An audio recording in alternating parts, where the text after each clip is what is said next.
Hello, friends. Today we are ready to start our third Magic Tree House book. This week we are going to read Midnight on the Moon. And I'm very excited because I know in both classes we are going to do some moon activities as well for science. And so I'm really excited to read this book with you guys this week. So we'll go ahead and get started with the prologue. So remember, a prologue is something that tells us about the story before we get going. Prologue. One summer day in Frog Creek, Pennsylvania, a mysterious treehouse appeared in the woods. 8-year-old Jack and his 7-year-old sister Annie climbed into the treehouse. The treehouse was filled with books, and it was magic. It could go any place that was in a book. All Jack and Annie had to do was to point to a picture and wish to go there. They visited dinosaurs, knights, an Egyptian queen, pirates, ninjas, and the Amazon rainforest. Along the way, they discovered that the treehouse belonged to Morgan Le Fay. Morgan was a magical librarian from the time of King Arthur. She traveled through time and space gathering books for her library. One day, Jack and Annie found a note that said Morgan was under a spell. Jack and Annie set out in the magic treehouse to find four special things that would free her. With the help of a mouse named Peanut, Jack and Annie found the first thing in old Japan, the second thing in the Amazon rainforest, and the third in the Ice Age. Now, Jack, Annie, and Peanut are ready to find the last thing in Midnight on the Moon. Chapter 1. By Moonlight. Jack, whispered a voice. Jack opened his eyes. He saw a figure in the moonlight. Wake up! Get dressed! It was his sister Annie. Jack turned on his lamp. He rubbed his eyes. Annie was standing beside his bed. She wore jeans and a sweatshirt. Let's go to the treehouse, she said. What time is it? Asked Jack. He put on his glasses. Don't look at your clock, said Annie. Jack looked at his clock. Oh, man, he said. It's midnight. It's too dark. No, it isn't. The moon makes it bright enough to see, said Annie. Wait till morning, said Jack. No, now, said Annie. We have to find the fourth M thing. I have a feeling that the full moon might help us. That's nuts, said Jack. I want to sleep. You can sleep when we come home, said Annie. No time will have passed. Jack sighed. Oh, brother, he said. But he got out of bed. Yay, whispered Annie. Meet you at the back door. She tiptoed out of Jack's room. Jack yawned. He pulled on his jeans and sneakers and a sweatshirt. He put his notebook and pencil into his backpack. Then he crept down the stairs. Jack opened the back door. Quietly, they stepped outside. Wait, said Jack. We need a flashlight. No, we don't. I told you the moon will light our way, said Annie, and she took off. Jack sighed and followed her. Annie was right, thought Jack. The moon was so bright he could see his shadow. Everything seemed washed with silver. Soon they left their street. Annie led the way into the Frog Creek woods. It was much darker under the shadows of the trees. Jack looked up, searching for the treehouse. There, said Annie. The magic treehouse was shining in the moonlight. Annie grabbed the rope ladder and started climbing. Carefully, go slowly, said Jack. He followed her up the ladder and into the treehouse. Moonlight streamed through the window. It shone on the letter M that shimmered on the wooden floor. It shone on the 3 M things that rested on the M. A moonstone from the time of the ninjas, a mango from the Amazon rainforest, and a mammoth bone from the Ice Age. We just need one more M thing, said Annie, to free Morgan from her spell. Squeak! Peanut, said Annie.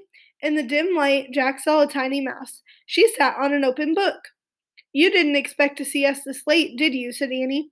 She picked up Peanut, and Jack picked up the open book. So where are we going this time? Annie asked him.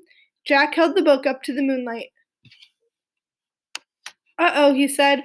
I knew we should have brought a flashlight. I can't read a thing. He could make out diagrams and shadowy pictures, but he couldn't read a word. Look at the cover, said Annie.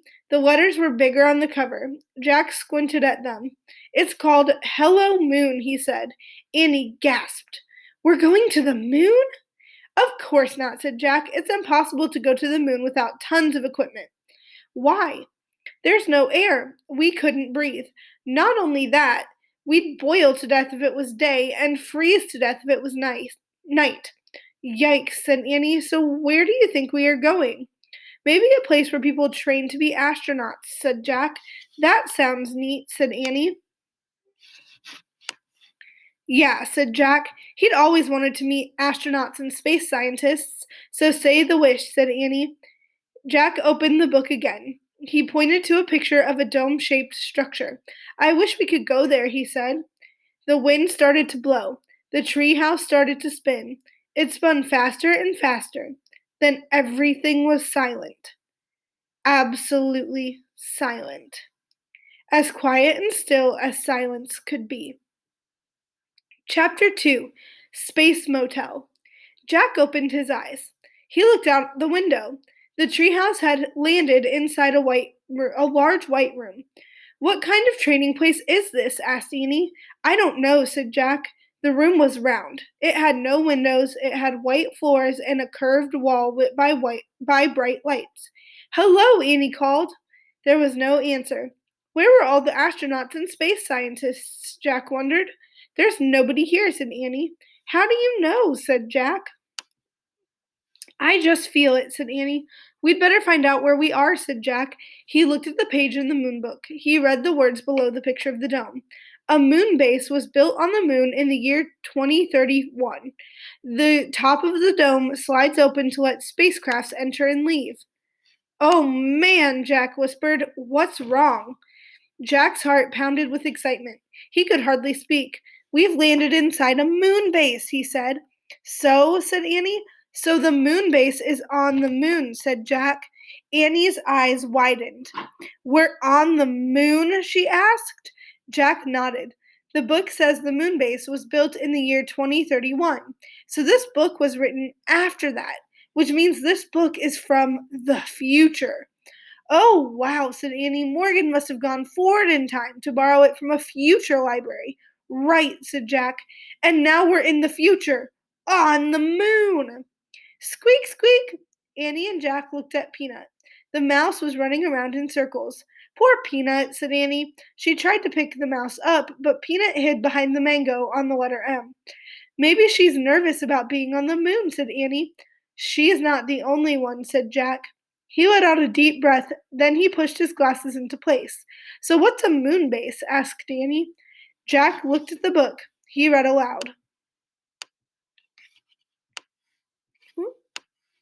When scientists visit the moon for short periods, they eat and sleep in a moon base. A space motel? Said Annie. I guess, said Jack. He read more. The small base has a landing chamber and is room for storing spacesuits. Air and temperature controls make breathing possible. So that's why we can breathe, Jack said. Let's explore, said Annie. We have to find the fourth thing for Morgan. No, first we should study this map, said Jack. He pulled out his notebook. You study it, said Annie. Jack copied the map. Then he drew in the treehouse. A spacesuit room, airlock, rocket entry, landing chamber, treehouse. Okay, he said. He pointed at the X in his drawing. We're here.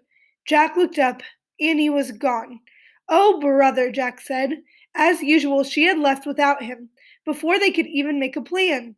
Jack put the moon book and pencil into his pack. Carrying the notebook and backpack, he started out the window. Squeak, squeak! Jack looked back at Peanut. The mouse was running back and forth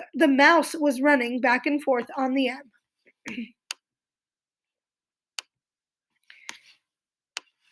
Stay here and be safe, said Jack. We'll be back soon.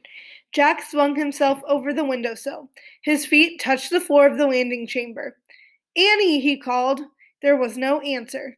Jack looked at his diagram. It showed only one way to go. Jack walked along the curved white wall to the stairs. He climbed the steps to a hallway. Jack, hurry! Annie was at the end of the hallway. Standing on the airlock, she peered out of a window in the giant door. Jack hurried toward her.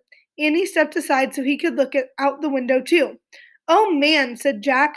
What he saw took his breath away. He stared at a rocky gray land. The land was filled with giant craters and tall mountains. The sun was shining, but the sky was inky black. Say hi to the moon, said Annie softly. All right, friends, that is our reading for today. I hope you enjoyed it. Stay tuned for all of our readings for this week. Talk to you later. Love and miss you. Bye.